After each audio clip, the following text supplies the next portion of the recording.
YouTube channel!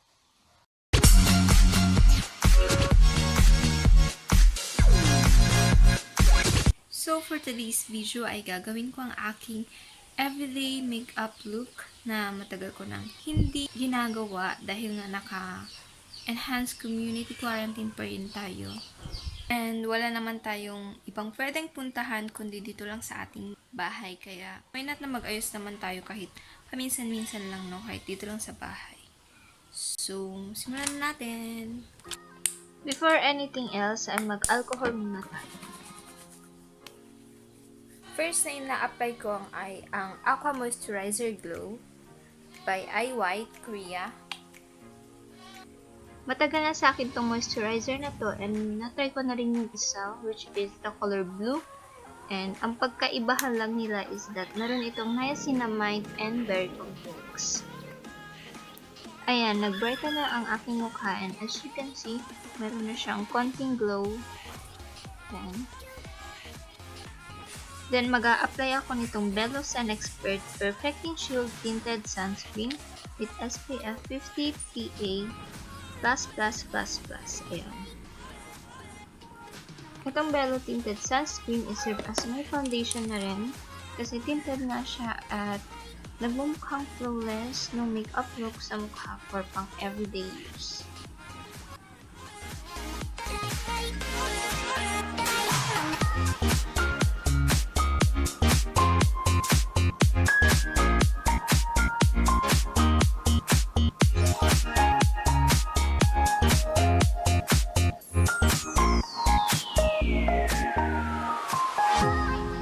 Kita nyo naman yung result niya. Nagbibigay siya ng konting coverage.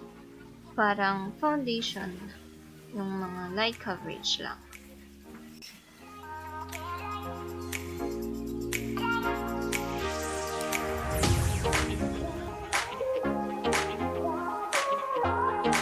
Next, dumako naman tayo sa pag-conceal.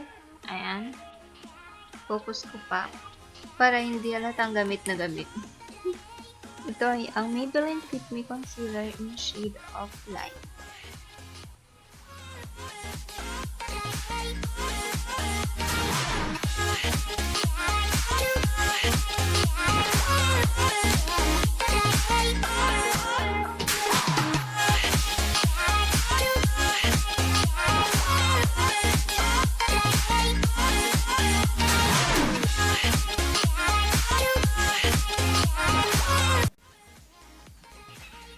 Ayan, natakpan na ang ating mga pinaghirapan na eyebags, ng mga dark spot.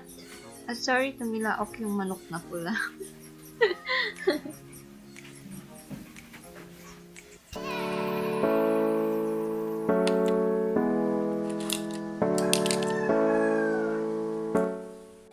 Next ay ang powder. Sorry na, wala po kasi akong powder ngayon. Ito lang, pulbo lang talaga. And pwede naman siya para maging matte ang look natin for everyday. Kung wala talagang other powder na gagamit. O diba nag-matte? Sabi ko sa inyo eh. Pwedeng pwede.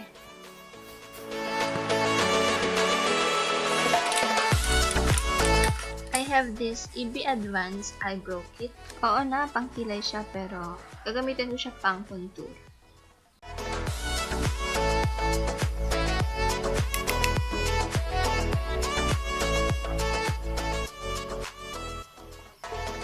Isingit ko lang nasabihin na sorry kung recorded tong boses or voice sa video na to dahil maingay sa paligid nung time na nagre-record ako and wala, share ko lang para alam niyo din.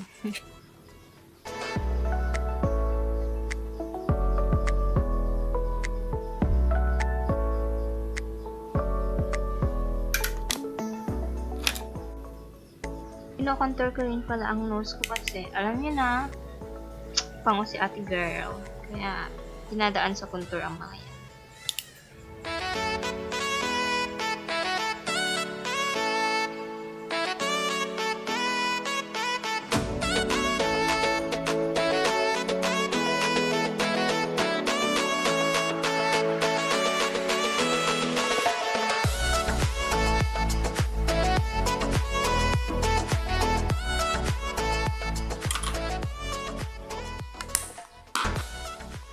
Gagamitin ko ulit tong EB Advanced Eyebrow Kit pang kilay. Pang kilay na talaga, best. As you can see, manipis pa talaga yung kilay ko, and sometimes ina-offer ko yung pagkikilay, and sometimes hindi naman. Ina-enhance ko na lang yung curve ng kilay ko. Ayan. Sinisimulan ko siya sa pag-outline dito sa baba, then sa taas. Tapos, i-fill ko na lang sa may gitna niya.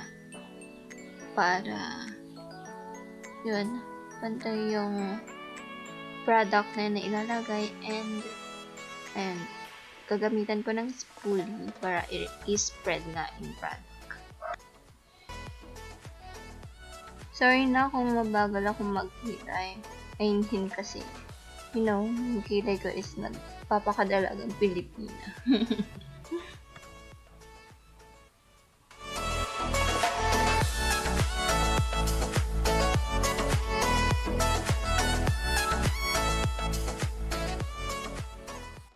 Two hours later.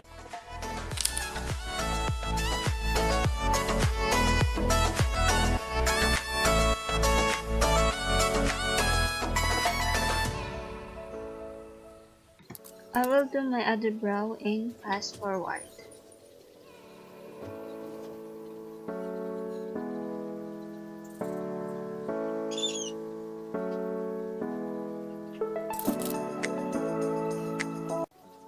Oh, ayan, tapos na agad, di ba? Ay, hindi pa pala. Sorry.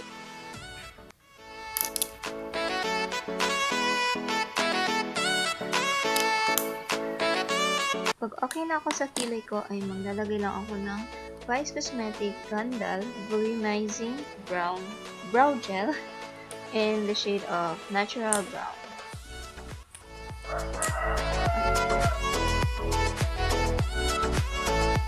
Ang nagustuhan ko dito sa Vice Cosmetic Brow Gel is that meron siyang strand dito sa mismong product niya na maliliit na parang buhok.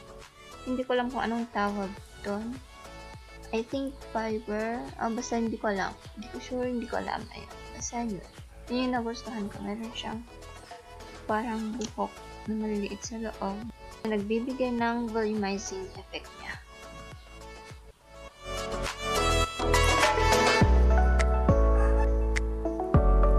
Magka-curl na ako ng aking lashes.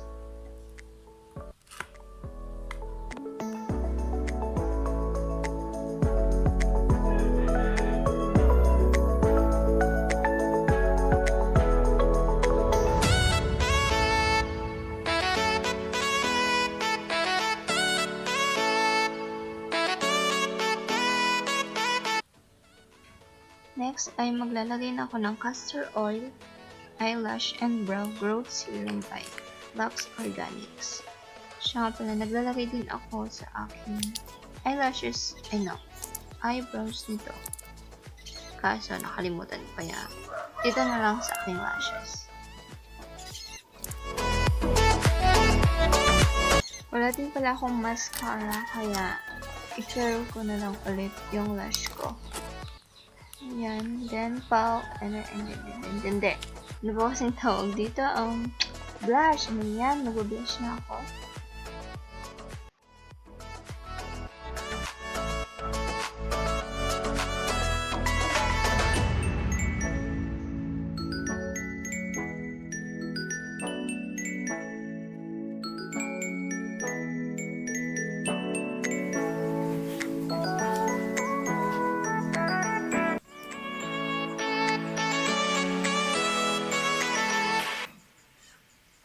Kapag nag-blush ako ay drunk blush ko siya ng medyo kaunti lang.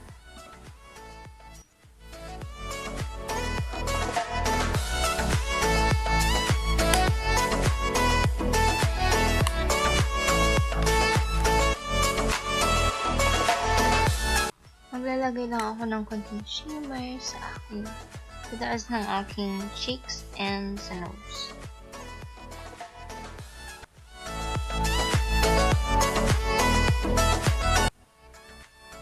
Hindi masyadong kita yung effect niya sa camera. Kasi konti lang siya, pero meron yun in person. Konti lang. And we are down to lipstick. Gagamitin ko tong Colortint in the shade of Ava. Ayan. Itong shade ng Ava is parang peach yung undertone niya. Maganda siya. Para siyang MLBB, My Lips But Better.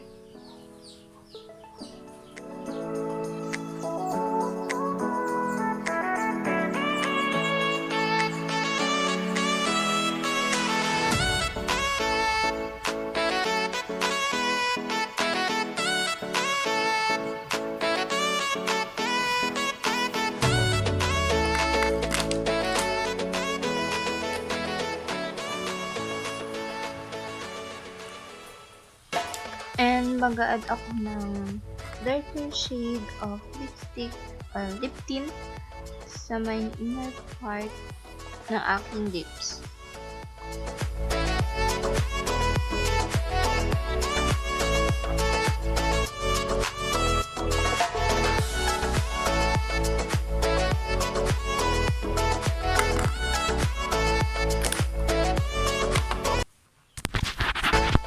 So, ayan guys, ito na ang aking everyday makeup look. Ayan, tapos na. Sana nagustuhan nyo. And please excuse me the bebe look. GGSS ang butek.